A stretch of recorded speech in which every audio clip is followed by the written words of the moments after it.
Hello and thank you for tuning into this episode. I am now going to Runda for the third time in a row. It's technically going to be the same as my previous episodes. It's the same location, same time of the year, but hopefully with new and better pictures and videos for you guys. There are some differences that I'm going to mention, but if you want to watch my previous episodes to Runda, I'll leave the link to them down in the description so you can check them out. But one of the differences for this trip is that I'm going to hike up one of the top points of Runda, which is called Runde. At the top there, you will be able to get a 360 panorama of the island, as well as looking down the mountainside where the Norwegian garnets are nesting. So I have a goal in mind there, and that is to take pictures looking down at the garnets, flying over the ocean, and then create some moody black and white pictures of that bird. So with the right weather condition and the settings, I am hoping to capture the white garnet flying over the ocean with the ocean floor being dark and moody. So that's one of my goals I have in mind. So I'm hoping to be able to do that on this trip. Otherwise, I will still hike up Runde Island to capture some new and better pictures of the Puffin, as well as videos. And on these hikes, so these are 2 different days. So one is for Runde, one is for Runde Island. But on the way up for both of those trips, I'm also hoping to pass by the great Skua and get some more videos and pictures of that bird, and hopefully some more of that bird in flight, because I don't have much of that bird in flight. So I'm hoping for more of that. So I think I'm going to be up there for 3 days. So one for Runde, one for Runde Island. And then on the 3rd day, I am hoping to get a boat ride around Runda as well. If I have some spare time, I will just do the same as my previous episodes. I will go around with the coastline and hopefully capture some pictures and videos of different types of birds that I find around there. So yeah, that is for the trip. When it comes to the gear I'm bringing along, I am just bringing Nikon this year. So I have the Nikon Z8 for bird photography and video of the birds. I have the Nikon Z6III for some vlogging, B-roll, and maybe some landscape. I have the 500mm f5.6 PF lens for birds, as well as the teleconverters 1.4 and 2 times. These are the Mark III versions. For vlogging and landscape, I'm bringing along the Nikon 26mm f2.8. And for the last lens I'm bringing, it's the Nikon 105mm f1.4. I am solely bringing this lens just for the Puffins, because there is this one spot at Runde Island where the Puffin lands. I have landed before, which is really close to where we can stand. It's, I think, just half a meter away from the fence where we can stand. And it lands there. It does not get disturbed. It doesn't mind the people at all. So I'm hoping it lands there this year as well. I'm going to bring this lens along in case that happens. Put it on and get some close-up shots of the Puffins with maximum bokeh, f1.4. So I'm crossing my fingers for that. And yeah, maybe some video as well. But yeah, that's a short introduction. I think this is going to be a long video, so grab a coffee, sit down, relax, and enjoy. Alright, see you in the next one. Bye bye.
will get better.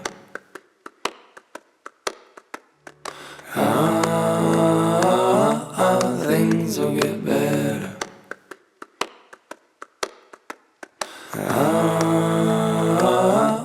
Things will get good.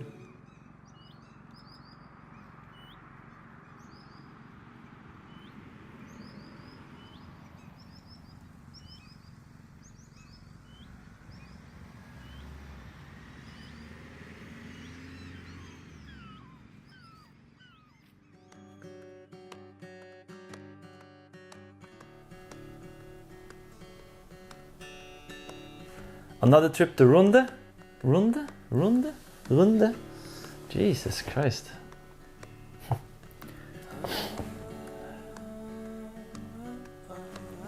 Another trip to Runde. You know what they say? Third time's the charm.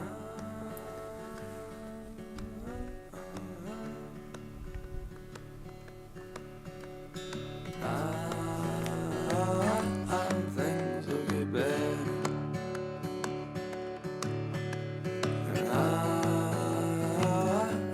Things will get good.